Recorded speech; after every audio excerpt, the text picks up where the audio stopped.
Hello and welcome back. I promised to come back later on, and here I am. How are you guys doing? I hope you're doing well. Whew. Listen, I've got so many videos I want to do. So many. There's just so many that I want to bring to you guys. There's so many videos, but we always have to choose something out of the uh tons. Hey, now, yes, you are the first. You are the first. How you doing? Okay, the name has changed again. David E. Taylor's JMMI fan club. What happened to Michelle's name?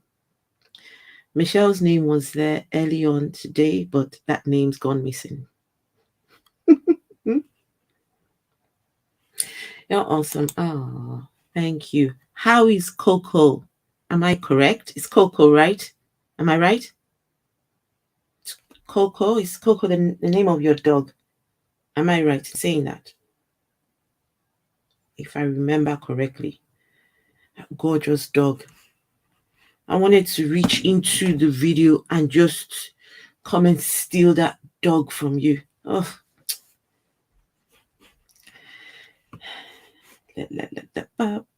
so how has your day been? Your afternoon, your morning, your night, your how? I hope you guys are well. Um, I may have some good news to share, but maybe not today. Maybe next week. But if you hear me, just remind me next week that I said I had some good news to share with you guys. Oh, goodness. Okay, so um, Alan Parr. Alan Parr is a man on YouTube who's got nearly 1 million subscribers. And these people have very fancy channels, fancy everything. They speak so fancy, with their Christianity. Butter won't melt in the mouth kind of Christians. They've got it all going on. But the things that come out of their mouth are very problematic. And to think that almost 1 million people listen to this and agree and are waiting for this doomsday. I think some of us need to bring a different perspective to this whole doomsday narrative. When I came out of Christianity, one of the things I had to conquer was the fear, because we were told to be afraid. The rapture. The rapture could take place anytime. This rapture is the doomsday. The Christians are waiting for the day that the world will end, the day that the good people will go up with Jesus and the bad people will stay here and be tortured and given the number 666. It could happen anytime, they say. But guess what, guys? Folks have been waiting for over 2,000 years for this day. And guess what? We're still going to be waiting for a very long time because it ain't happening. It is not, hey, Wild Eden, Danisha, Secular Sakai. Hello, guys. I'm on time for once. Danisha, how are you? I haven't seen you in the last couple of days, but I know you're well. And how are you doing with yourself, Danisha? Do you feel better? Are you in a better place with things at the moment? Yeah, I'd like to know. Secular Sakai, how are you? Mark is here again. Mark was here earlier on. Oh, by the way, this is my second live stream. My second live stream in one day. Yeah, I think I'm enjoying this live stream. What's wrong with me? I think I'm enjoying this live stream business a bit too much. I don't want to get addicted. No. I need to, it's not We'll see. How are you today, ma'am? I am good. Are you talking about myself or Danisha? I want to know how Danisha is doing. Hello, Hassan. Hassan Dahia. Am I right? Dahia? Greetings. If religion believers hold leadership, yikes. If religion believers hold leadership, we're totally doomed for sure. I agree with you 1,000,000%. But Hassan, religious leaders are holding leadership in a lot of places. Religious leaders are holding. Look at the last election. Well, look at America, for example. Trump, he was Christian. The man who comes after him, he's Christian too. He's Catholic. There's some places where you cannot be an atheist or without a religion and think that you will become a leader. It's not possible. One of the first boxes you've got to tick is the God belief. I've been at work. I always seem to miss the live streams. I'm hanging. All right, Danisha, listen, the videos are always here for you to watch whenever you got the time. It's a lot better. I find that the experience is a lot better when you're in there engaging, but you can't catch. Look, there are millions and millions of videos on YouTube. It's hard to keep in touch.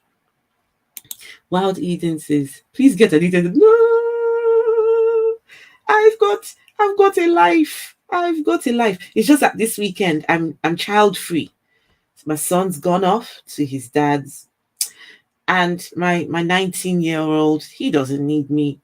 He does his own thing. So guess what? It's just me, and well, I'm not going out with friends this weekend, but I put him. Okay, I don't know whether to share this or not, but a potential date might be on the horizon.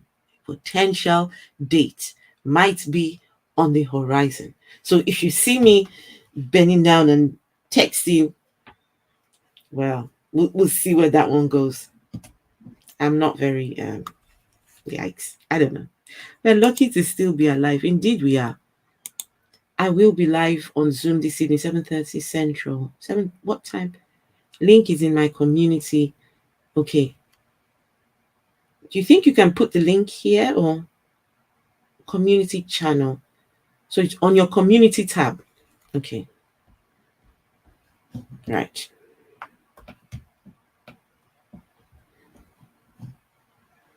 Child-free weekend, Danisha. I only get child-free weekend every other weekend. So, but they always go so quick. Before you know it, Sunday's already here and he's back. Oh God. But I will enjoy it this time. I will enjoy it. And also might be a potential date. I haven't been on one of those in a long time. I'm very awkward with things like that. I just can't handle myself. I don't know. I really don't know. Atheists have a tough time being elected for anything in the US of A. They usually have to lie about it. Can you imagine having to lie about your lack of belief? When the people who have the belief pretend. Do you remember the case of Trump? Trump had to go and take photos with his big, massive Bible to make people think he is all this religious, and just from looking at the picture, you could tell it was just a sham. Just by looking at the picture, they would rather have leaders who pretend and have genuine leaders, and it's unfortunate. That is unfortunate. I've never been. Let's see. I've never been on a date. I'm romantically clueless. Ooh, romantically clueless. Okay, is that something you would want to? Is that something you would want to change? Is that something? Hang on. No, I've been on one date in my almost 27 years. Wow. It's one date. I think we need to do something about that. Might be time for me to pray to. Let me see who will I pray to now? Or okay, choose Danisha. Oral sex demon or the sex demon? Which one? Who do we pray to now? Not the demon, but oral sex god, the oral sex god, or the boyfriend god or husband god. Well, we'll work that one out. I don't know if I plan on changing. Okay. I don't have time for dating. There's money to be made. Mark, Mark, Mark, Mark. Come on. It's been for me, it's been nearly 4 years. I think it's high time. What do you say? It's been, yeah, nearly 4 years. Yeah. I think it might be time to I don't know. I don't know. We'll see. We'll see. You decide. Girlfriend God, maybe. Oh, even better. Girlfriend God. Oh, yes. Oh, I love me the woman God. Oh, please. That is heaven. Heaven on earth. That is uh oh, I don't even want to imagine it. But I think that's the God we shall be praying to, the girlfriend God. Yes. Satan's little helper is here. Satan's little helper. Maybe your date will be the sex I don't mind. I don't mind. The sex demon. I don't mind. As long as he's paying. As long as he's paying. He shouldn't just think he'll get anything for free. No, no, no. We don't. I don't mind going halves, but because it's a sex demon, we uh uh we need to squeeze a bit more out of him. Him, her, him or her, don't matter. Girlfriend God. Let's see. Oh, guys, you guys are going to derail this whole live stream. Mark says, I see we share the same logic. Maybe your date will be okay. Girlfriend God. Yes, I'd be like, girlfriend God. You want to go camping today? You bring the wine, and girlfriend God will say, any time. Just girlfriend God will, I'm sure she'll always be ready. Always just ready to go. Guys, we need to do something. We need to pray to these gods, man. To change things for Danisha, change things for myself and the people who need these little changes in their lives. All hail the girlfriend God. Hail. All hail the girlfriend God. We should give her a proper name. Girlfriend God is not Medusa, Medusa, or Jezebel. What do we call her? We'll think of a woman God. Hell no. Why not? Bro Joe, don't say that. Bro Joe, come on. And hello, Bro Joe. I think it's my first time seeing you here. You're very welcome. Code to enter. Okay, guys. David E. Taylor has put the link to his Zoom chat later on. Australia here. I've always loved Medusa. Right. Hey, Taye. You're welcome. You are welcome. I hope I haven't missed anyone. Okay. Listen. Over here, we are not sexist. We are not racist. We are not uh I might be inclined to say I'm a feminist, but I'm a good, if you know what I mean. I'm also a manist. As much as I'm a feminist, I'm a manist too, if that means anything. I'm just one of these people that just tries to see things very differently and just tries to not get hung up over labels and titles, and just live and let live. This life is so short. I can't stop people. I don't know. I don't know. I just haven't got it in me. Afro-humanist, you're a humanist. There we go. I'm a humanist. See, that's encompassing, isn't it?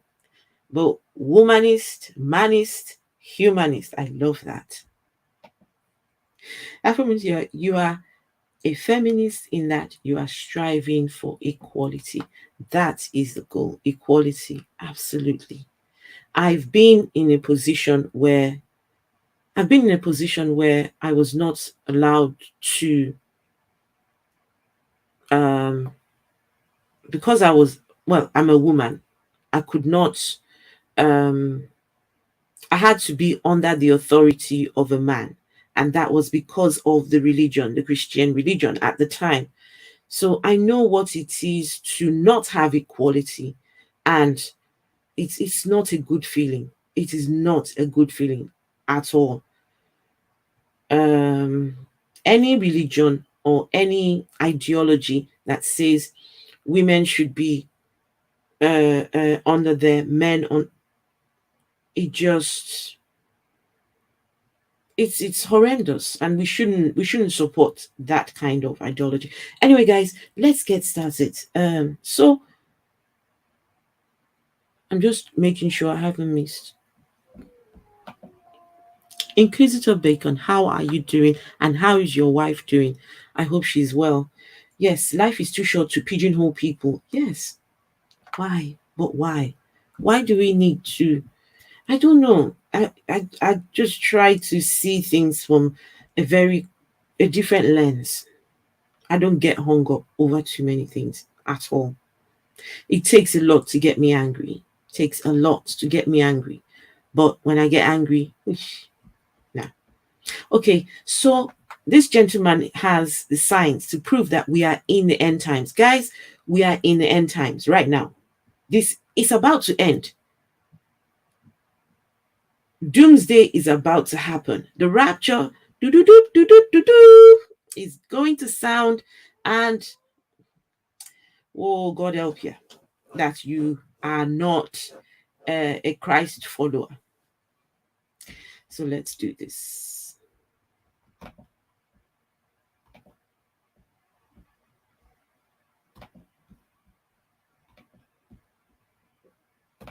I don't know how people have convinced themselves that this world that has been in existence for however long it has been, that one day will all just, everything will stop because this deity will come in the sky on his horse with all the other horsemen to come and take people. So they will all be going up, up, up to go occupy their mansions up in heaven. They'll have their crowns of gold, and they will bow down to this God morning, noon, and night in worship. Hail thee, hail thee, hail thee, hail, hail, God of the heavens. Hail Yahweh, the God of. How these people have convinced themselves, I really don't know. And hopefully, if there's anyone who is still petrified and worried that, oh, what if the rapture happens? What if? It's not happening. It's not going to happen. and hopefully we can work through this. So let's do this. I'm going to try and speed him up a bit. Let's see, maybe we'll put him on 1.5. If it's too fast, please let me know.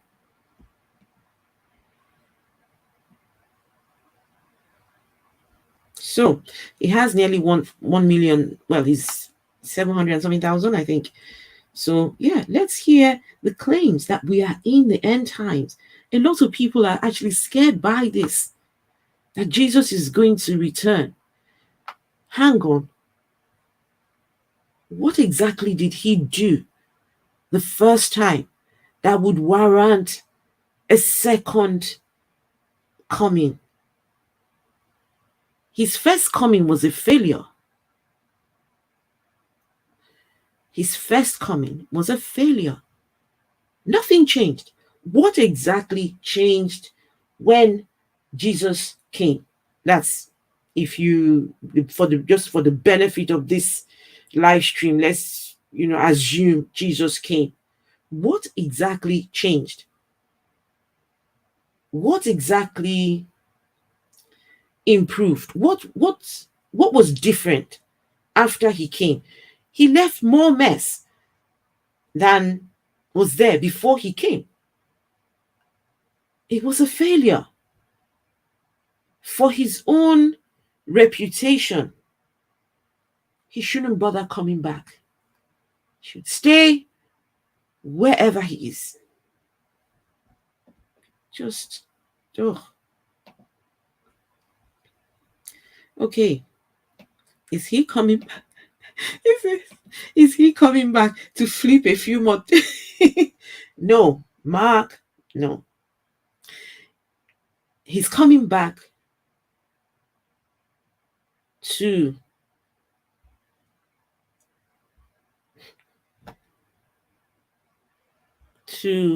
insert himself in a virgin. He's coming back to, I don't know, how does a virgin wind up getting pregnant? How does that happen? Did the ghost go through the vaginal passage, the anal pattern? Okay, it won't happen through the anal. What passage did the ghost go through? How did this process happen, that a virgin got pregnant? How? Any Christians listening to me, how does a virgin end up getting pregnant?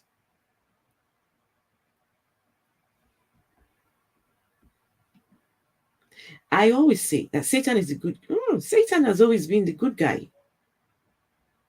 Satan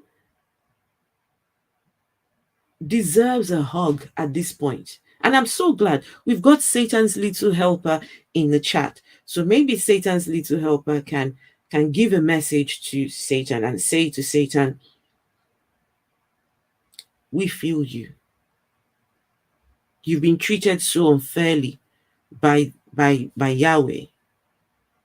On his behalf, we apologize. And we don't think you're that bad person they paint. In fact, we think you're beautiful. Because don't forget, the Bible actually describes Lucifer as a beautiful, beautiful being. Beautiful.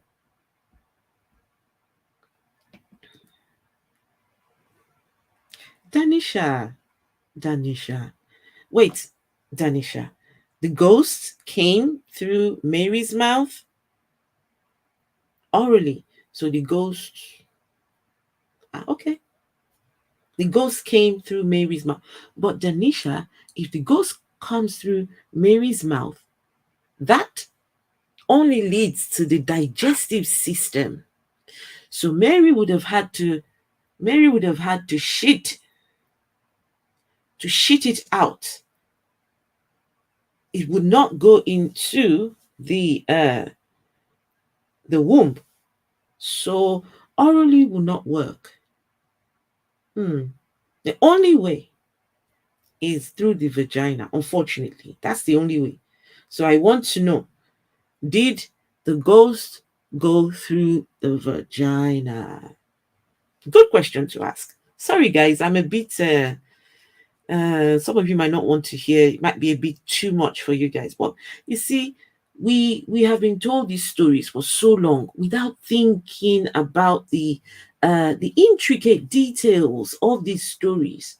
How does a young girl who's a virgin end up getting pregnant? How does it happen? We all know there's only one path to getting pregnant. There's only one orifice. Well, except it's only one. What am I on about? Yeah, only through that. Even when you go to the banks to do the artificial insemination, they still go through there. Teal, how are you, Teal? She'll be pleased to hear this. Thank you. Okay. Wait, hang on. Satan is a she, or even better. Even better. Are you saying that Satan is a she? Oh, listen, that makes me happy. Satan was the most beautiful and most loved before his fall from grace. Aha, David Taylor. Who witnessed this fall from grace and lived to tell the tale? Because don't forget, this is very important now in this whole Bible history. Don't forget that there were no humans on earth when this fall from grace happened. No human on earth. There was absolutely none. So, who was the one who witnessed this event happening in heaven and wrote the story of Lucifer rising up against God, gathering up his bodies? Come on, buddies, let's go overthrow Yahweh and we take over his seat. And Yahweh says, no, over my immortal body, and send him down to earth. So who is the person writing the story? If they cannot provide the person who witnessed this event, then whoever wrote the story pulled it from their behind. They pulled that story from their behind, unfortunately. Satan is girlfriend God. Lovely. That magical pregnancy took away Mary's free will. Till Christians will tell you that Mary gave consent. But from reading the story, it looks like this Godhead had already chosen her before seeking her consent. That's I think that's something we'll have to look into another day. It's crazy. The things that these people will overlook just to try and prove their story right. I've heard claim Satan was female. Makes sense. I mean, it could happen orally. She goes down on him. They kiss. Then he goes down on her. Problem solved. Mark, this is a ghost we're talking about. How do you go down on a ghost? How do you go down on a ghost? Hey, Ox. Hello. Ox is here. How do you go down on a ghost? How does that one work? Don't get me wrong. I don't mind ghosts. I'm not afraid of them. I've actually said if ghosts do exist, I think they would be for good. They wouldn't be evil like they are painted to be. I actually think that they would be more supportive of humanity because most of them would have lived on earth. They would know the troubles we're going through. Some of them, probably be able to, if they could help, they will help. I don't think ghosts will be bad. Anyway, let's get into the story. I talk too much. Christianity is just the result of a woman cheating on her husband, and the excuse got way out of hand. Mark, you put it quite succinctly. I think that's the way you say that word. Quite succinct, just perfect. Ty is driving. Okay, just as long as you're listening, make sure your hand is on the steering, please.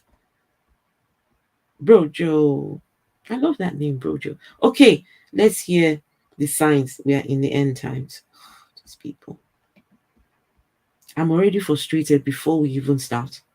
In the end times. In other words, are there signs that we can look at that are going on in our world right around us that seem to indicate that we are moving in the direction of Christ's second return and that the end times are imminent? Now, I'm going to give you in this video 5 key signs that you and I need to look for that are going around right now in our world that seem to indicate that we are trending in that direction. Now, you don't want to tune out too soon because sign number 5 could very well maybe the most convincing of them all that seem to indicate that this is the direction that we are going. Now, in full transparency, I always like to explain to you all and share with you all some resources that have really helped me understand things. And I've referenced this book before, but all of the things that I'm going to talk about in this video really come out of this great book by Dr. David Reagan. It is called God's Plan for the Ages, the Blueprint of Bible Prophecy. And I highly recommend that if you are trying to understand Bible prophecy, that you go out and grab this book. I'll put a link to it in the description below, so you can go ahead and grab it. It's a must-have if you really want to be a student of Bible prophecy. Okay, let's jump into the 5 signs that I believe indicate that we are living in the end times.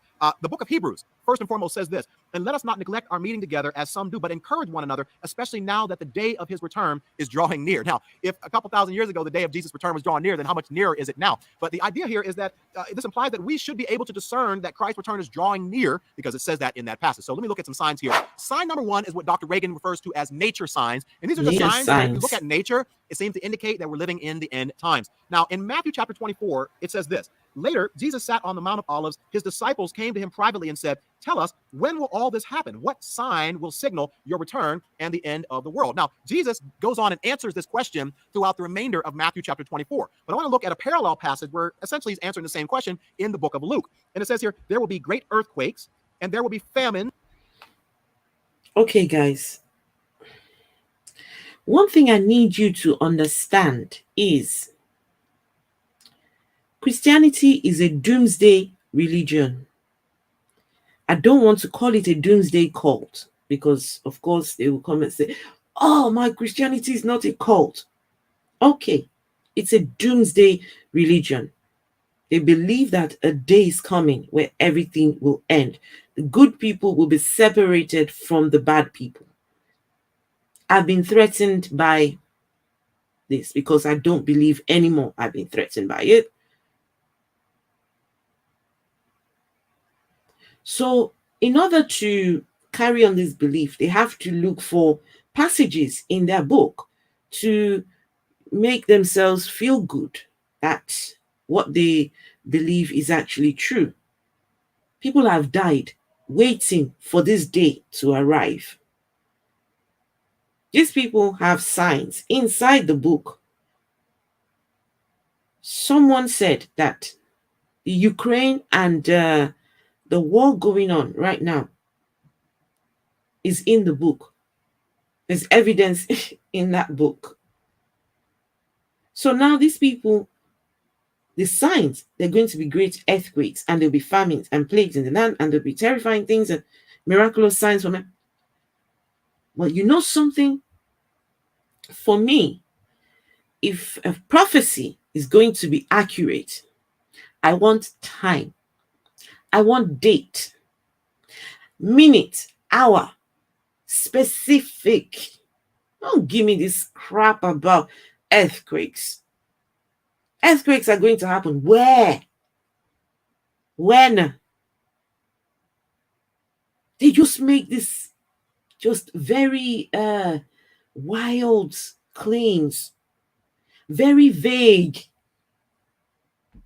No. If you want me to believe your prophecy, I need time. When is the prophecy going to happen? What hour? What day? Who is going to be there when it happens? Who, these questions. Then, when those things happen as you have said it, and I would say, indeed, you are a prophet and your prophecy is true. Otherwise, shut your mouth with your prophecy.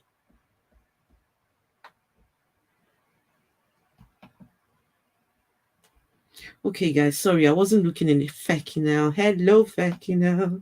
Fekinel is here. All religions are cults. Okay, all right, Fekinel. Christopher Richards. Hey, hello, and you're welcome. Kind of like Pat Robinson spreading bullshit about the way. Oh, God. Wait, hang on. Is Pat Robinson still alive? Is that man still with us? Because the last time I saw him, he was looking so old. But he's still carrying on. He's still, oh, okay, let's see what these signs are. And plagues in many lands, and there will be terrifying things and great miraculous signs from heaven. And so the idea here is not that these things will happen, but rather they will happen in more frequency. It will increase rather in frequency and intensity. And this is the reason why Jesus refers to these things as birth pains or birth pangs, right? So, if you're a woman or if you've been married, you see that a woman, whenever she is getting ready to give birth, her contractions increase in frequency and intensity. And so it's not just, oh, well, we've always had earthquakes, we've always had famines, we've always had plagues and things, viruses and things going on around in the world. Oh, but when they start to increase in frequency and intensity, that is a sign that Jesus said that the end is drawing near. Okay, guys. How many earthquakes have we heard recently? Am I missing something here? Because I've not really... Okay. I'm not so vast in world news. But are there many frequency? How frequent? I don't know. Now, the second set of signs is what I'm going to call the moral signs. And this is referring to what is going on in our world today as it relates to a moral decay. So I want you to notice several scriptures here. Matthew chapter 24 says, when the Son of Man returns, it will be like it was in Noah's day. Now, we know whenever God destroyed the earth in Noah's day that basically people were doing whatever they want to do. There was an increase in wickedness that was going Noah's day.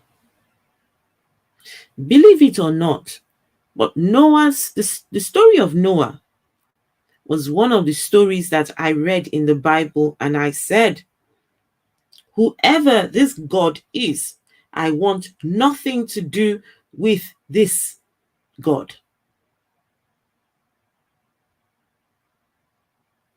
A God that killed all the babies and all the children because he regretted making them. He regrets. That's the saddest thing I've ever heard. That a God regrets. If a God can regret, he's all-knowing, but he regrets. How can you regret if you're an all-knowing God? How do you do that? Lord, how do you regret something? We've had dinosaurs. Who said something about? Did I see that the old dinosaur? Parr Robinson is still kicking. Wow! I tell you, that man, single-handedly, he is a huge problem in the Christian world. Those people have done more damage than good, in my opinion. Okay, what nuclear? What nuclear war happens? No one is coming out of the sky. Till say it. You need to say it. Nobody is coming. No one is coming. No one is coming to save you. Save yourself. Oh, he's going to bring up sex. He's coming. I bet he's going to get there. They always find their way there. They always find their way to sexuality and sex and going on in the world. And Jesus basically says that when I return, one of the signs that I'm going to be coming back is that it is going to be similar to Noah's day. There's going to be an Did you see it, guys? Did you see it? Let me take you back 1 quick second so you guys can see. You can see it. They always go there. They always do. They always do. Where is it now? They always will go there. It will be like it was in Noah's day. Now, we know whenever God destroyed the earth in Noah's day, that basically people were doing whatever they want to do. There was an increase in wickedness that was going on in the world. And Jesus basically says that when I return, one of the signs that I'm going to be coming back is that it is going to be similar to Noah's day. There's going to be an increase in wicked behavior. And we're seeing that all throughout our world today. Now, another scripture we'll look at is in Romans 1:25-26, where it says they traded the truth about God for a lie. So they worship and serve the things God created instead of the Creator himself, who is worthy of eternal praise. Amen. That is why God abandoned them to their shame.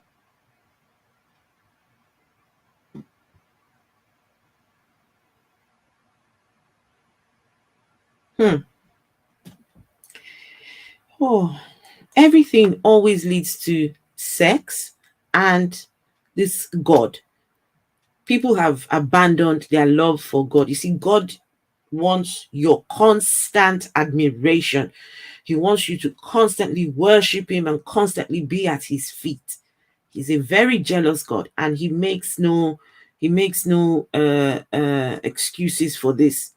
He's very vocal about being a jealous God and wants you to constantly just be in awe of him when you're alive, and even when you die. It's still just admiration of this God. Shameful desires. Even the women turned against the natural way to have sex and instead indulged in sex with each other. So this is clearly referring to immorality. I know this text isn't referring specifically to end times. It's not immorality to me. These are some things that are women having sex with each other. This guy doesn't know. He doesn't know. He doesn't know. They don't know. Women having sex with each other. We know how beautiful an experience that is. Two women with the soft bodies, succulent and tender, and nice. Well, but I think the Christian God doesn't like that. Going to take place, right? Once again, somebody could say, well, we've always had homosexuality. We've always had this type of thing going on. But once again, when we see an increase in this type of wickedness, these are signs that we're trending in the direction of this being the end times. But perhaps the most convincing passage is in 2 Timothy chapter 3, where Paul says this. He says, you should know this, Timothy, that in the last days, there will be difficult times. Now, I want you to pay close attention to this list that Paul provides here. And I want you to ask yourself, do we see these things increasing in our world today? He says, for people will... Guys, difficult times means that the doomsday is arriving. That people have difficult times equals doomsday. I don't know how that works. And also, people will love only themselves and their money. But a lot of people don't even have the money. A lot of people are living in poverty. So what money are they going to love? Some people are in very dire conditions. And these Christians will say, as bad as these people's condition and situation is, if you don't receive Jesus, the situation will still end up being worse when they die. So it's a lose-lose situation. You lose here on earth, then you lose when you die. It's just so unfair and so wicked. Love only themselves and their money. Hashtag selfies, taking selfies with their car in the back, their house in the back. And guys, any of you who has taken selfies of your car, of yourself, of your house, you are proving that doomsday is coming. Congratulations. I love me some selfies. So anyone who's taking selfies of their car, yourself, your home, guys, you guys are just you don't know. You people are fulfilling prophecy. Sorry, I'm in a bit of a pickle here. I've got some things just falling over. My bags. I have a bag collection which I'm trying to sort through. They're over here and hopefully try and sort them out. The trouble is, I don't feel like giving any away. I want all my bags. Anyway, change. Let me not change the subject. So, congratulations. Anybody who's taking a selfie, you're fulfilling prophecy, the doomsday prophecy. And showing off their new ride, their new whip, their clothes, and all that stuff, right? Like, yes, these things have been going on, but these things are happening more and more, particularly with social media. We are living in a time of highly materialistic stuff going on, right? Where there's a lot of materialism. There's a lot of, I gotta have this, I gotta have this. And this is the idea of people loving their possessions, loving their money. And once again, boastful, proud, scoffing at God, Scoffing right? at You God. see more and more. Yeah. Oh no. This was a very important one for me. Guys, how do you okay, let me go in the chat. Let me go in the chat. Please, somebody help me. How do you scoff at God? Please, please. I'm I'm not I'm not trying to be this is not a gotcha question. This is not one of those. I really don't know. And I would love to know, how do you scoff at God? How does this kind of thing happen? How do you scoff at God? I'm betting girlfriend God loves selfies. Girlfriend God uh is the creator of selfies. Can you imagine selfies? Can you imagine? Even the sanest of Christians, even the best of Christians, still just talk absolute bullshit. Selfies is now the sign of doomsday. Please tell me how you scoff at God. I beg you guys. Can't scoff at an imaginary being. I don't know how you do it. God has to first do something for you to scoff at him. Exactly. By not caring if he exists or not. Is that how you scoff at him? Ah, okay. I don't give God the credit of being real enough to even scoff at him. It's like calling rocks atheists. Scoff at God. All right, you know what? I'm going to scoff at God. God, I hereby scoff at you. How about that? Gotta have this, I gotta have this. And this is the idea of people loving their possessions, loving their money. Once again, boastful, proud, scoffing at God, right? You see more and more atheists popping up, more and more people shaking their fists in God's face and mocking him and scoffing at him, disobedient to their parents. Listen, the way I hear some young people talking to their parents, I wouldn't be able to get away with that. And I know some of y'all watching this wouldn't be able to get away with that if you were talking to your parents like that 20, 30 years ago, right? But you see these kids just talking to their parents any old kind of way. We're evolving. Right? Ungrateful. We are oh my evolving. goodness, right? Like we live in a culture where a lot of people feel entitled, they feel ungrateful. See, Christians want us to be in the Middle Ages. They know we mustn't evolve, we mustn't change. Because we're evolving, because we're getting better as humans. People have more rights, and people are starting to realize it's not good to beat kids. You should let children, express themselves. You should sit and listen to your kids, play with your kids, not every time, being this horrible parent to your child. But these Christians, they think, no, we've got to be like how they lived 1,000 years ago. Let's keep going. They will consider nothing sacred. Marriage isn't sacred anymore. Sleep with whoever I want to sleep with. I'll get with whoever I want. I'll get married. I'll get divorced. I'll get divorced, married again. I get another divorce. Like, what's sacred anymore, right? They will be. Excuse me, sir.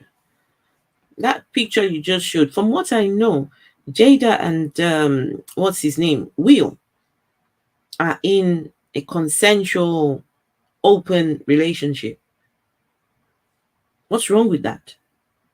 If the two people agree that this is what they want to do with their relationship, how is it your business? How is that now you use them as the example for your rubbish doctrines? be unloving and unforgiving. They will slander others and have no self-control. Can I get an amen? They will be cruel and hate what is good. They will betray their friends, be reckless, be puffed up with pride, and love pleasure rather than God. And here's the clincher. They will act religious, but they will reject the power that could make them godly. Stay away from people like that. Now that leads me to sign.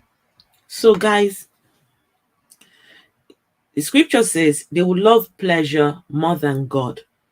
So, there's pleasure and there's God. Pleasure, God. So, what God wants is at every point in time, you must choose God. At every point in time, you must choose God. If you're going to make heaven, that is, it's a choice between pleasure and God.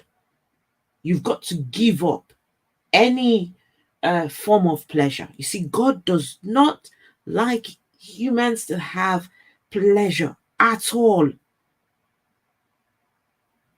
When you try to have it, just a little bit of it, they will guilt trip you. God pleasure. Number 3, and Dr. Reagan calls this one spiritual signs. Okay, so we look at nature signs. signs, we looked at moral signs going on in our world. But now let's look at the spiritual people, the people who claim to be spiritual and godly. What are some signs that we can look at that might be going on in that particular? Before he starts with his spiritual sign, it's already bullshit from the gate.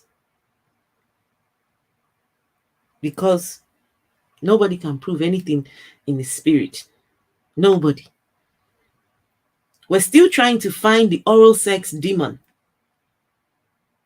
We have called on them. We have invited them. We've done everything, but they still have not turned up. So spiritual signs is already a 0. Crowd. Jesus says here in Matthew 24, and many false prophets will appear and will deceive many people. Listen, I don't have enough time to unpack this one, but this is just increasing, right? Yes, we've always had false prophets, but it's getting worse, particularly with the advent of social media and YouTube. Everybody wants to be a prophet. Everybody wants to say, God told me this, God said that, right? I heard from God. God showed me this. God showed me in a dream, right? So there's going to be an increase in false prophets, and they're going to deceive many people, which is why I come down hard on these people on my channel. Matthew 24:24, for false messiahs and false prophets will rise up and perform great signs and wonders, so as to deceive, a real if possible, prophet? even God's chosen ones. Okay, I'm Nick Nimmin, and I'm a StreamYard user. For the last 6 years, I've been live streaming consistently. And then once again, we read 2 Timothy 3:5 about people who act religious. I think every time these people talk about false prophets, avoid false prophets, avoid false prophets. The next thing they need to tell us is who is a true prophet? Which one? I want specifics. I want to know. Give me a name and give me 10 prophecies they prophesied that have come true. I don't want all those prophecies of those vague prophecies. I don't want those ones. It's got to be specific. Yes, someone tagged my name here. Let's see. Yeah, the Afro-humanist, you almost had me there, right up until if you want to go to heaven. That's just the Christian way. It's just the God way. God is the biggest sadist. You can say that again. Why would a God bless an evil human being? Why would a God bless an evil human being? Absolutely no logic in it. None at all. None. None. The only proven creator the only proven creator ever is the earth. At least we see the earth. At least we see it. And the thanks we give her is her destruction. Ox, these people, you see these Christians, their God is still coming to destroy it. If you go by the claims of these, their doomsday, the end result is that the earth will be destroyed. It's all Christianity is nothing but doom and just what is it? Can't one have just a moment of peace, a moment of just Come on. Must everything be so bad with your religion? Come on. Human beings, we already have life is bad enough as it is. Some of us struggle on a daily basis. We don't need this.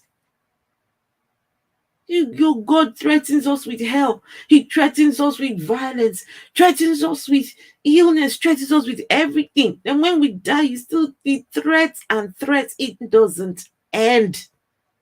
Come on.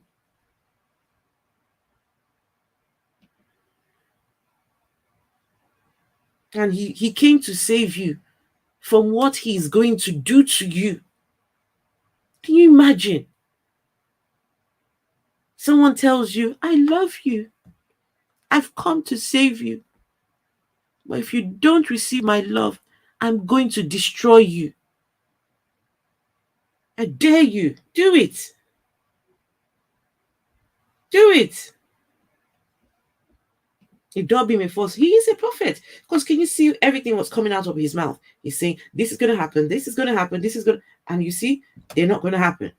They're usually false prophets. Yeah, they're usually the false prophets.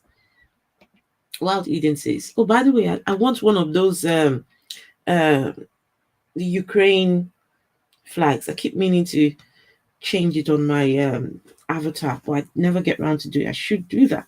If God is the biggest sadist, then mankind must be the biggest masochist for inventing him.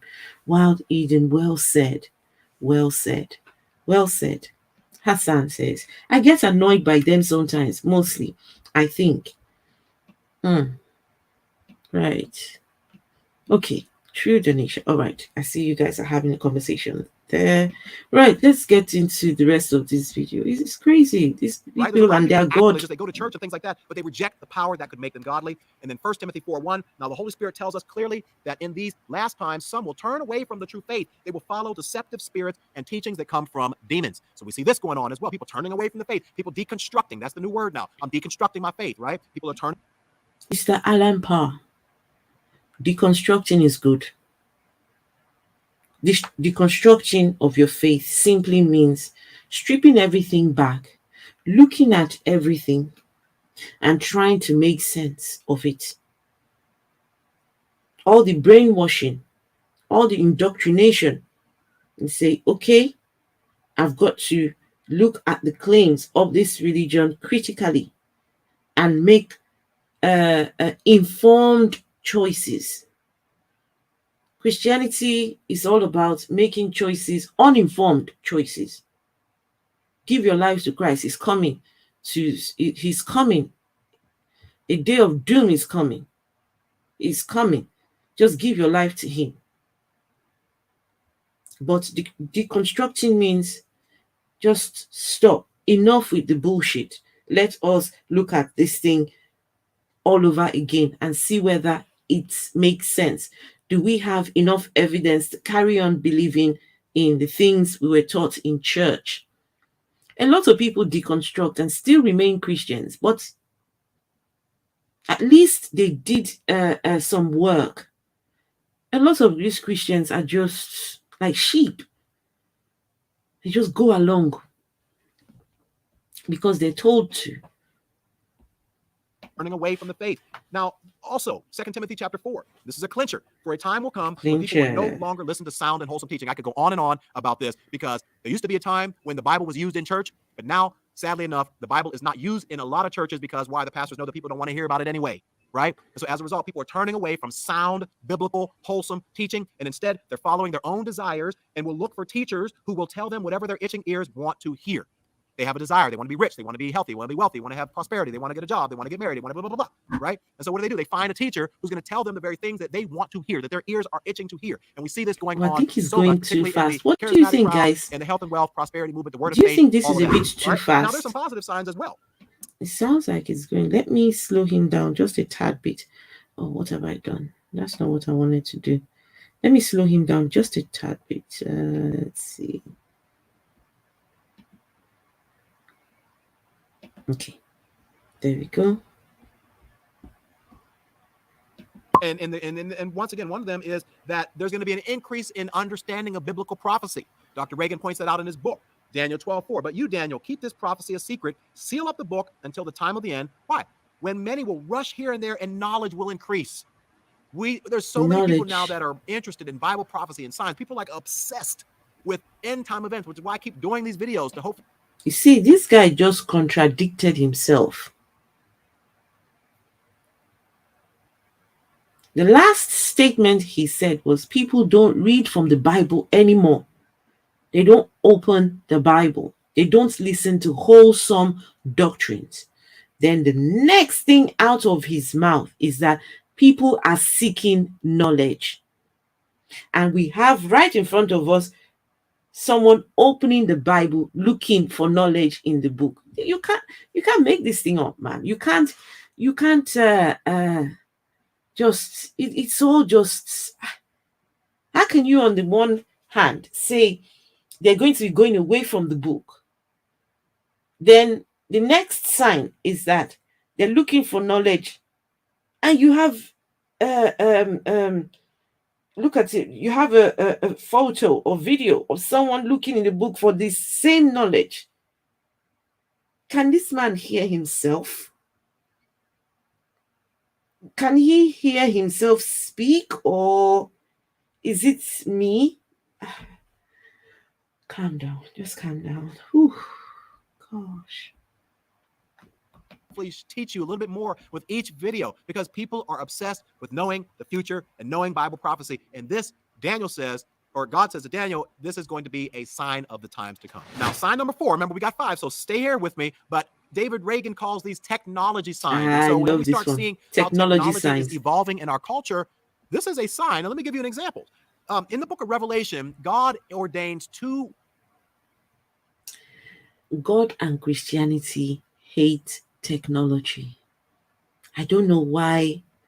Technology is a God is so intimidated by technology. Years ago, I remember when the internet just started, he said, oh, how this internet is going to be the end of the world. Oh, people are going to be able to access each other. Oh, the Antichrist will come through the internet, and be careful not to watch anything, or don't use this. Don't. The same people who gave those prophecies then now have all their television stations on the very same technology they told us to avoid.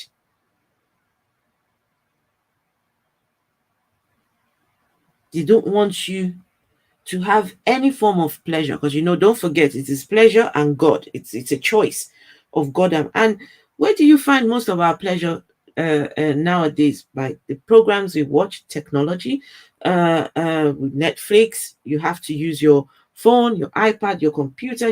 We need technology for a lot of things that we consume for our own pleasure. So I don't understand. What kind of life do these people want us to live? We should go and live in the jungle. No clothes on, no technology, nothing. Just go and live in the desert. Would these people be happy then? Witnesses, and they're in Revelation chapter 11. You can read about them in verse 3 through 13. These 2 witnesses are given power by God to evangelize and do miraculous things. And so it says they have power to shut up the sky so that no rain will fall for as long as they prophesy. And it says here, to shut off the sky? Wait, hang on. They have power to shut off the sky. Why would you want to do that? Wait. Yeah, look at this. Revelations 11 verse 6. They have power to shut the sky so that no rain will fall for as long as they prophesy. Why would anyone want the power to shut the sky so that rain will not fall? Because of prophecies. So we're going to cause a drought. Because when it doesn't rain, then the drought happens. So these people want to shut the sky, cause a drought because of prophecy. How how are these people so insensitive? And they will tell you this is the good book, the holy book. Oh,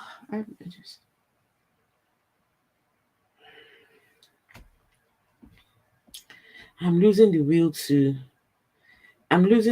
carry on. Y2K. You know about Y2K. What did they not say? The world was going to end in year 2000. People were ready. People were ready for the world to end in 2000. What the prophecies going around then, it was such a scary time.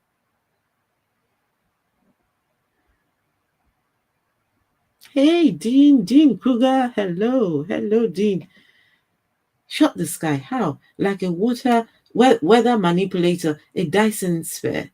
Google that one. It's fascinating. A Dyson sphere. Okay. Yes, Christians want to have the power to shut the sky. You would think that the reason why they want to shut the sky is a good enough reason. You would think that shutting the sky would be for the reason of saving lives, for preserving the earth. But no, these people want to do damage to the earth. They don't want the earth to be watered. Because of why? Because of prophecy. Because some people want to open their mouth and give prophecy. Now we'll shut the skies. Bunch of nitwits.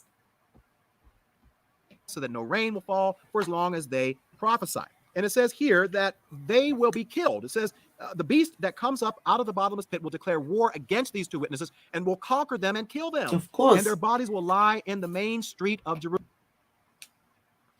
Christianity is never complete unless there is death and killing. Christianity began with death of someone. It's all about death and doom and gloom. And their bodies will lie in the main streets. Can you imagine? These people's bodies will lie in the main streets of Jerusalem. How is this good? Jerusalem. And then it goes on to say, and for 3.5 days, all peoples, tribes, languages, and nations will stare at. Oh my God. So it is not enough that they are killed.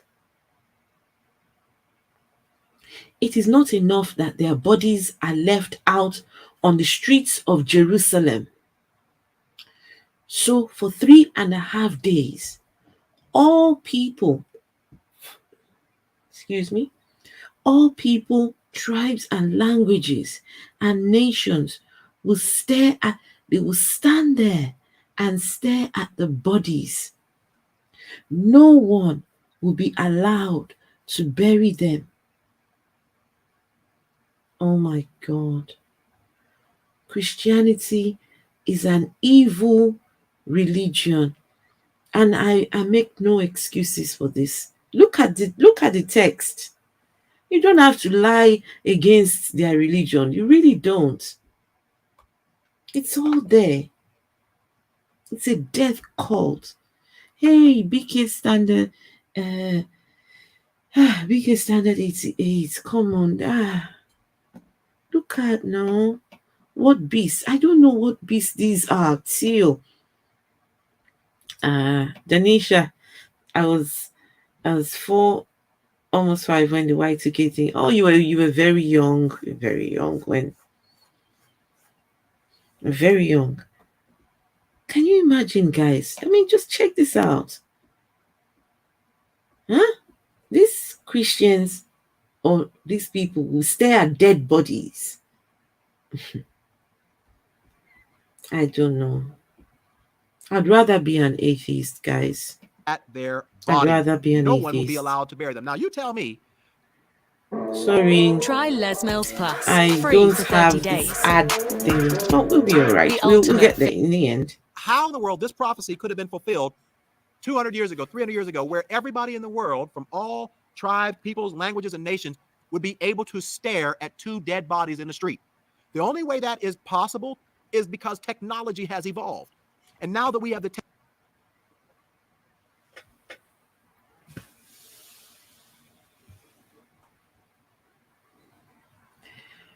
Oh, the same prophecy, sorry, the same technology that God hates, He will also use that technology to fulfill His prophecy.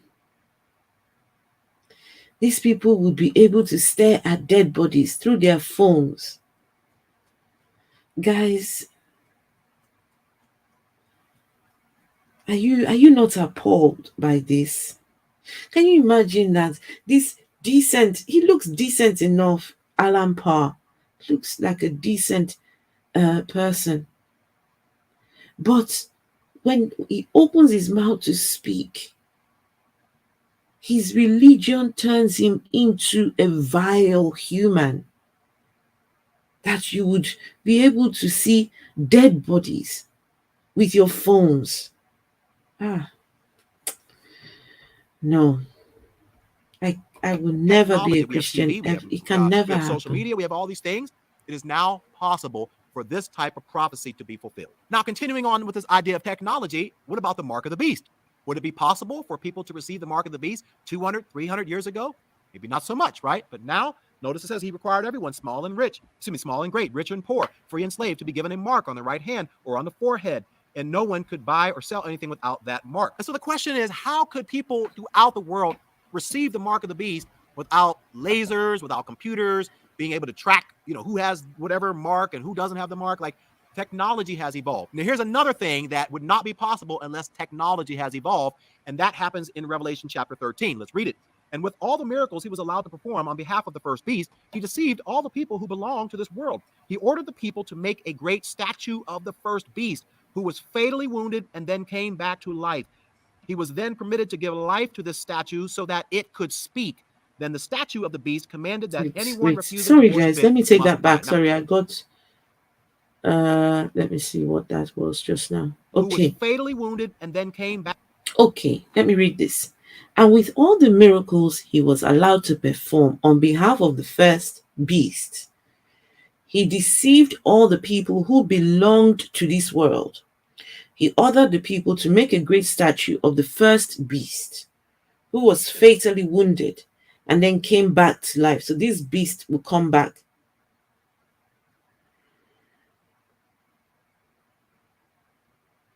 There is no sense. Someone, because apparently Revelations was by this person called John, who they're not sure it was John. They're not sure who this person is. The writer of this book. He went off on an island by himself, the island of Patmos, comes back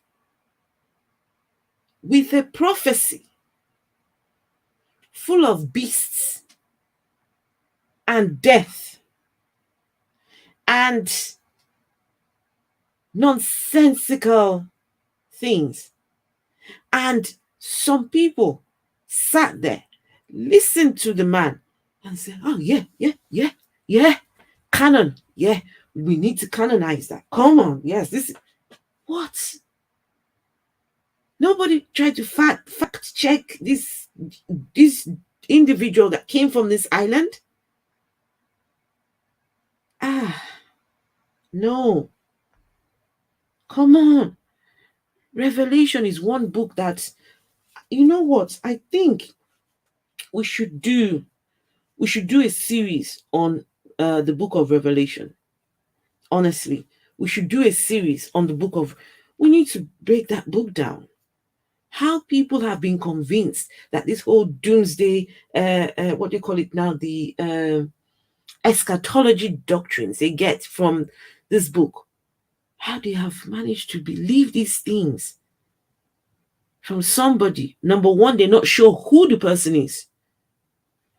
Number two, he's off on an island on his own, comes along and says that Christians have got it bad. They just don't have a clue. Guys, I'm losing the will to carry on. I just can't do this no more. Beast. What type of beast?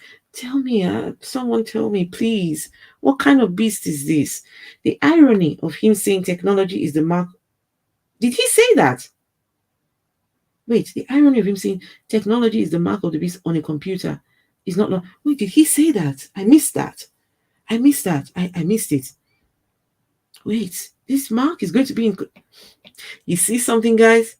Christians are the most gullible people. Pardon me for saying that, but your God hates technology. He hates pleasure. He hates this. But the very thing he's going to use the same thing to bring his prophecies.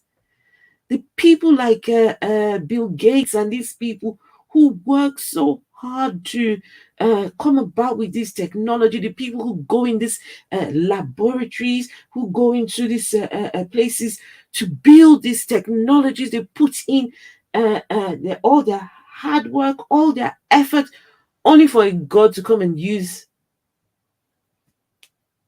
He can't even create anything for himself. He has to use what human beings have created. Well, listen, this is a God that needs money all the time. So I'm not surprised. He's so big, he's so mighty, but always needs money. You have to give. If you don't give, you don't receive. If you don't give to God, you don't receive anything. So, what are we talking about? Kind of God that you have to keep giving and giving and giving. Oh, it was implied. Hey, Beach. Hello, Beach. How are you? He's telling the truth about the mark on the hands. What mark on the hands? Am I missing something? What mark are we getting on the hands?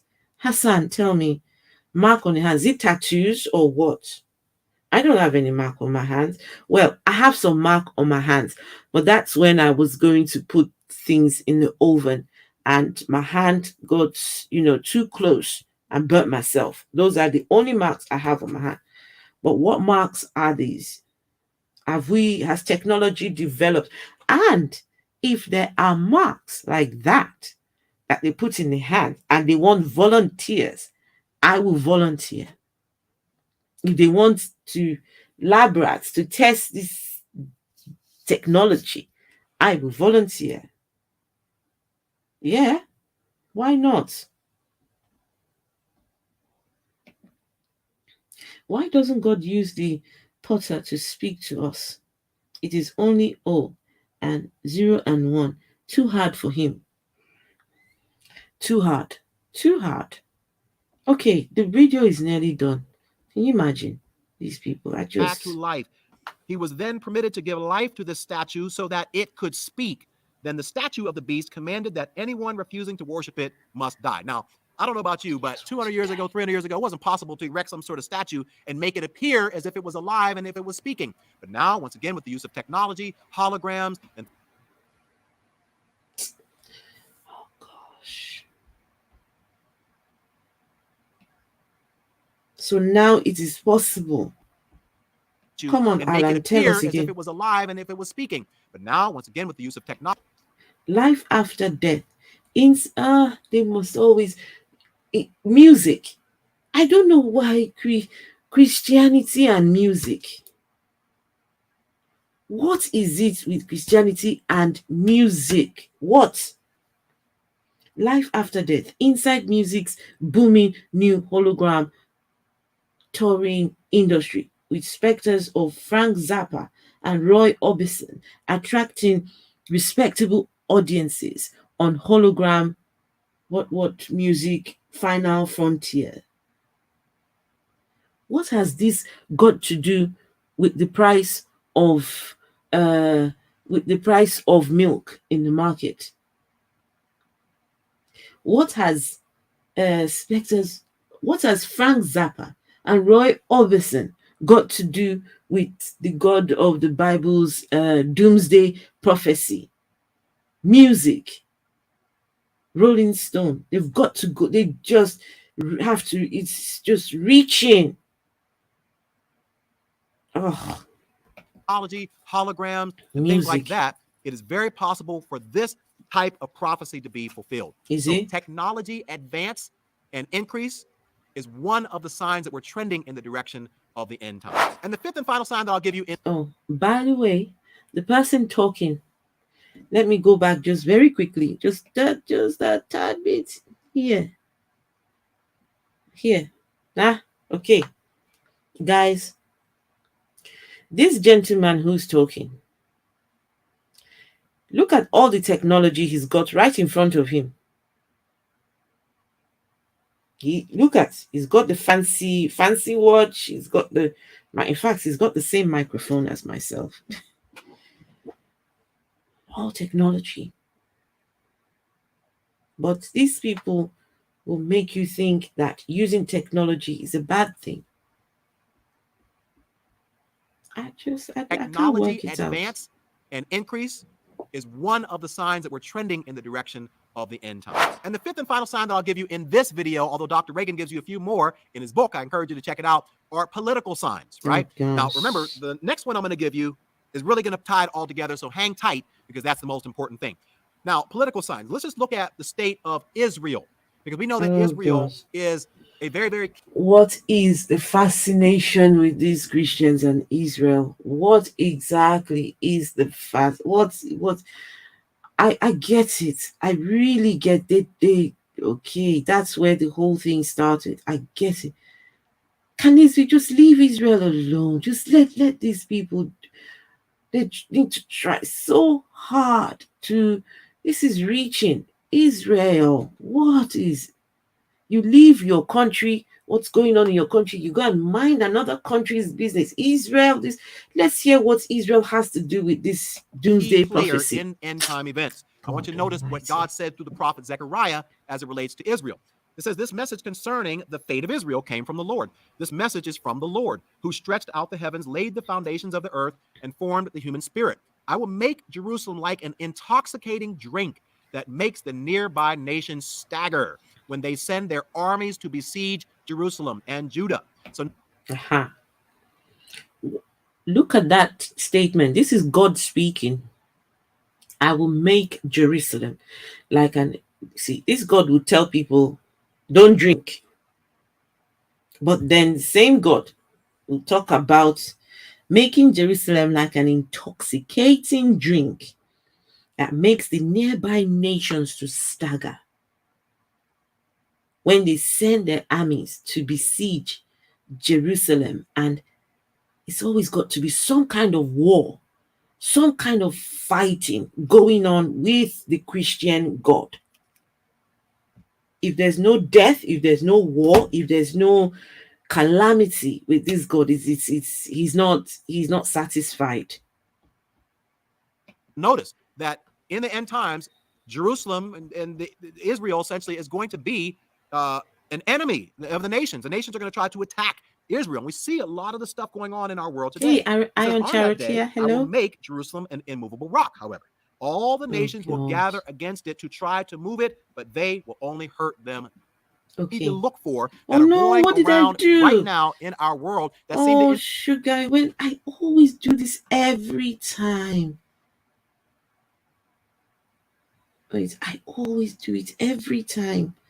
I just would press on something and take me back to the beginning. Always. Where am I now?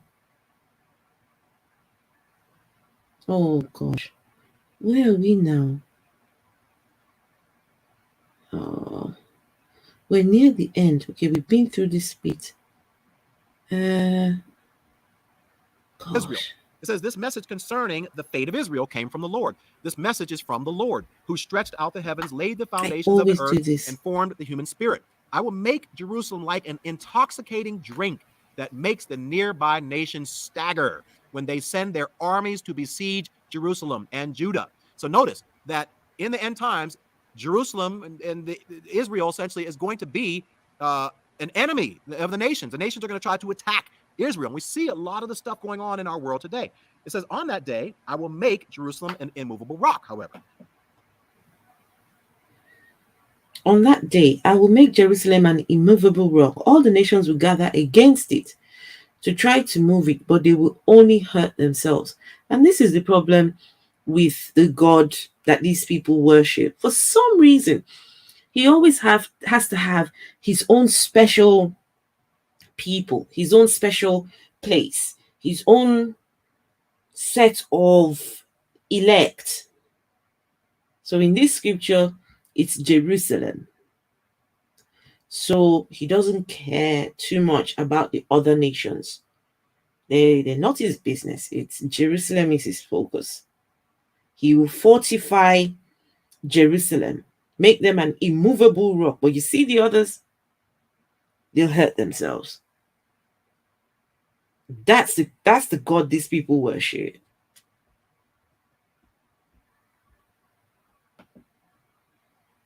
And they tell you, oh, you're only the good, the people who give their lives to Christ will go to heaven. Only the good people, they're the only ones. Because of course, God always has to have his own select few, his favorites. God has favorites. Well, I know I'm not God's favorite. In fact, I'm quite the opposite. How many countries have not made peace with Israel? Maybe two. I don't it's just reaching. They've got to try and make up stuff. Huh?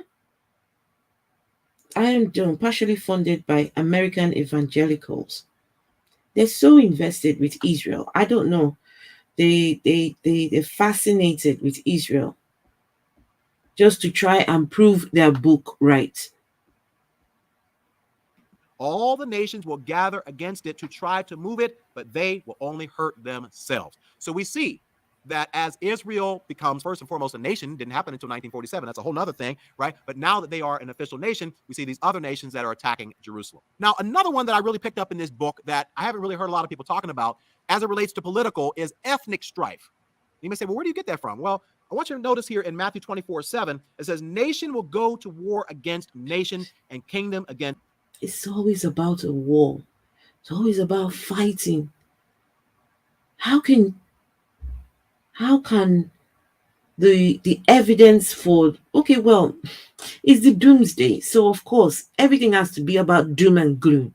The signs have to be all just doom. Nation will war against just fight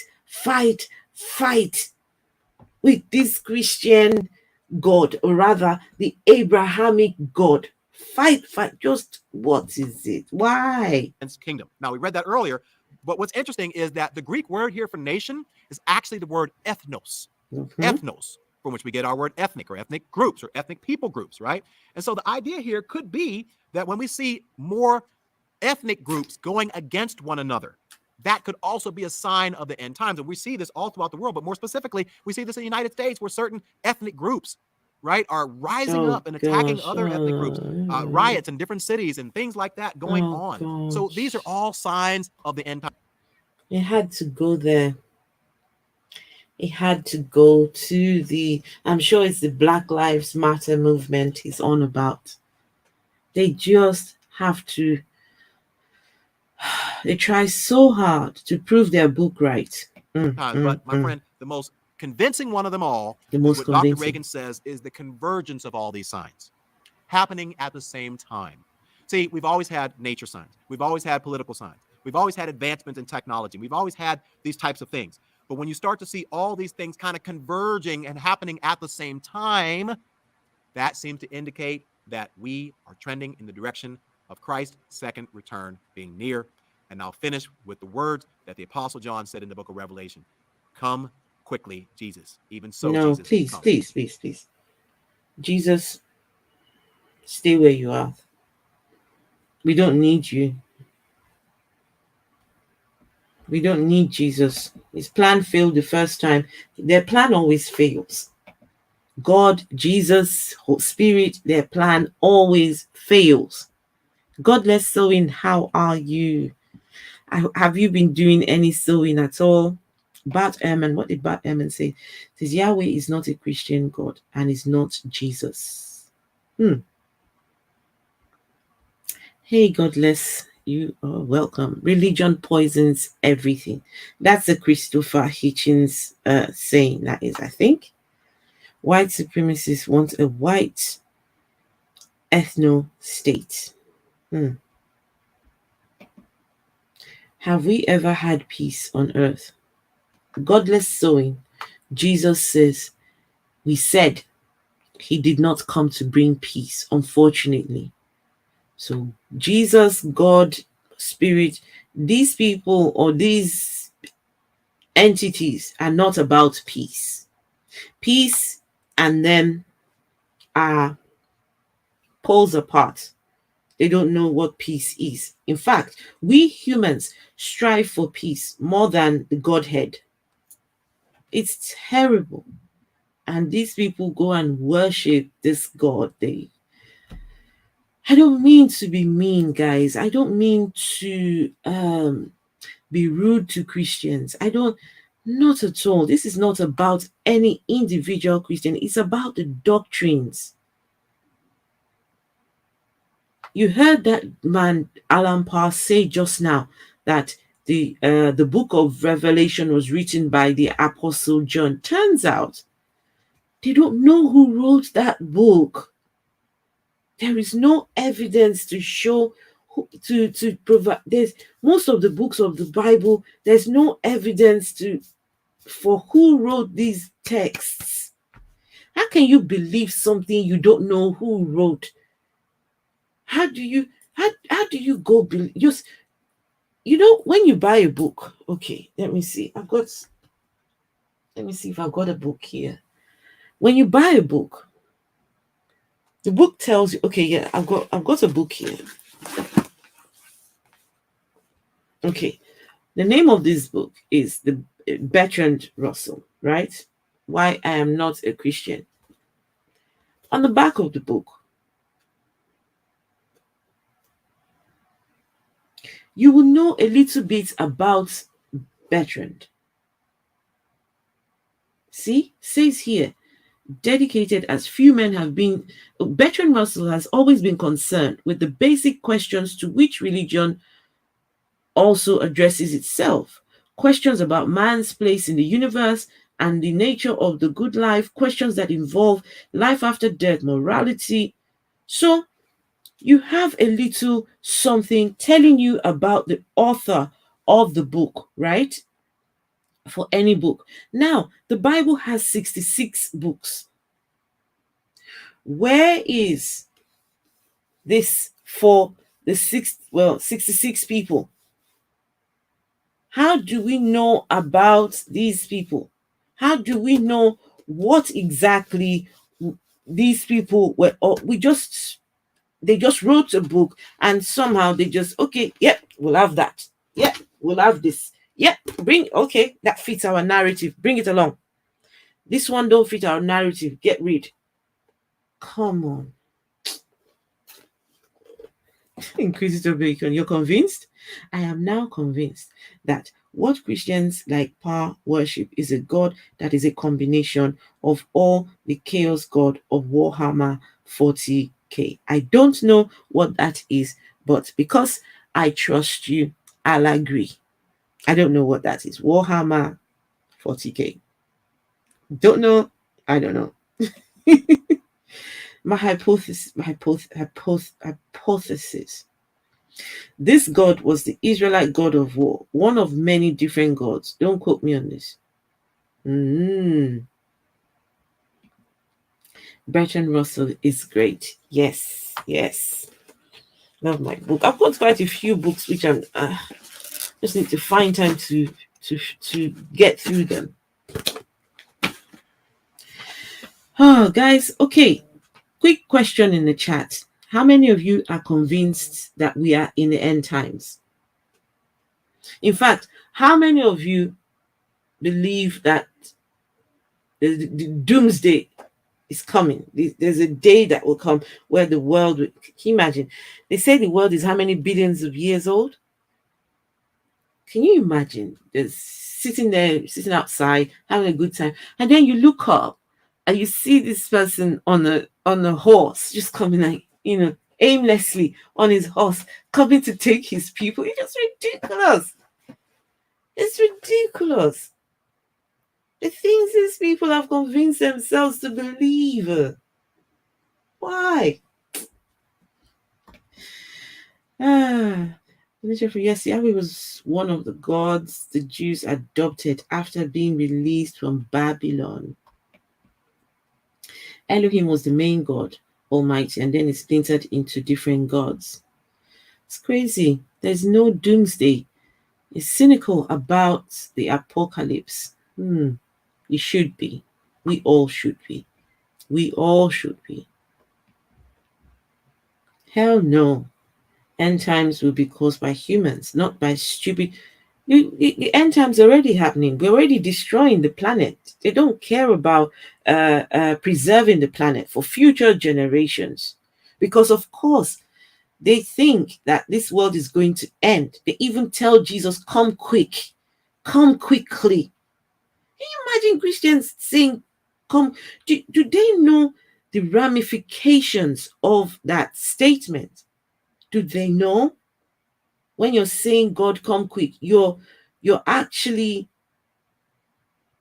you want to destroy what we've got going on. You just want it. What's wrong with these people? No. You've got to be insensitive to be a Christian. Unfortunately, you've got to be an insensitive person, telling God to come quickly. Imagine some children have just been born. They're still trying to make sense of their existence. You just sit there in your fancy office with your fancy gadgets and fancy everything. You've got life so good. Jesus, come quickly. You've got to be insensitive to be a Christian. You've got to have your mind just completely twisted to be a Christian. I mean, let's not sugarcoat these things. How can you sit there in your fancy office asking Jesus to come quickly? For Jesus's reputation, it shouldn't bother coming. It shouldn't bother.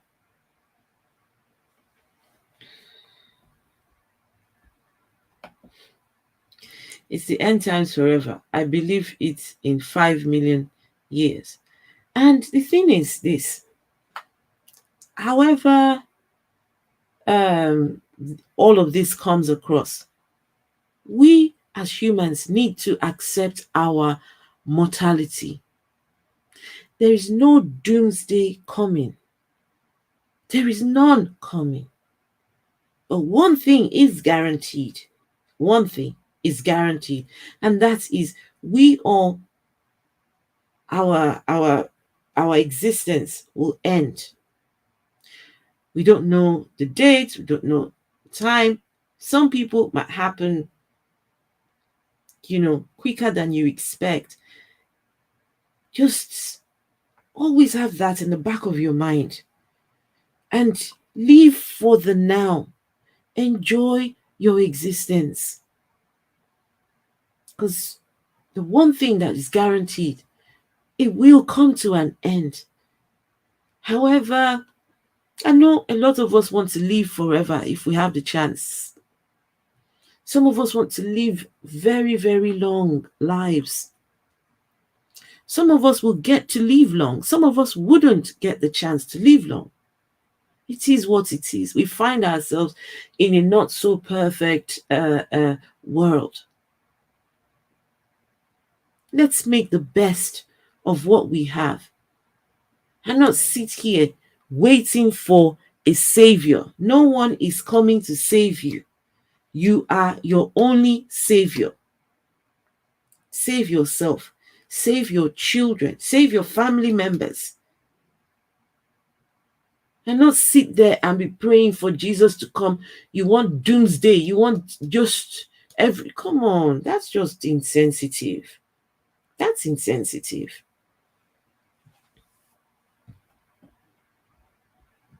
If the world ends, it wouldn't be because of demons. These people. I think most preachers are trying to be famous or get. It's money, Hassan. It's money. It's money. They threaten you with all this. They write books and tell you to buy books.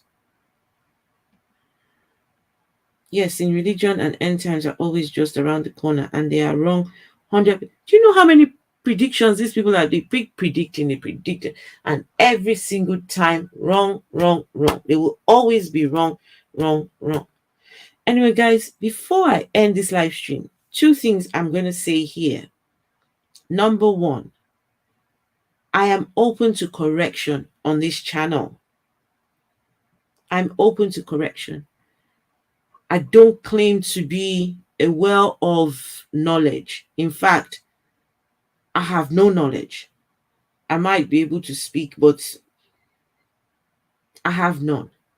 And some of you might be more knowledgeable than myself. I'm open to learning. I'm open to correction. I might say things that are not accurate on this channel. And so please call me out if I say something that is not accurate. And secondly, fact check everything. It's not enough to let people do the homework for you. You go do it for yourself. Because verify these things. Just, don't just take what people say and just run with it. No. At least you owe it to yourself. Yes, these videos help. They help to enlighten. They help to. But if there are questions that arise, feel free to go and find the answers. Some you might never find the answers to, but at least you tried. At least you are on the search for truth. You can never go wrong for searching for truth. You can never go wrong. And so, guys, if you are not subscribed, please, I beg of you, subscribe. Listen, we're nearly there to the 1,000. And Beach, your letter is right there. The letter is right. See if I still got it. It's somewhere there. So your 4-page letter, is it 4 or 3 pages? Is right there. So guys, thank you very much. You have heard about the end of the world. I'll be back tomorrow.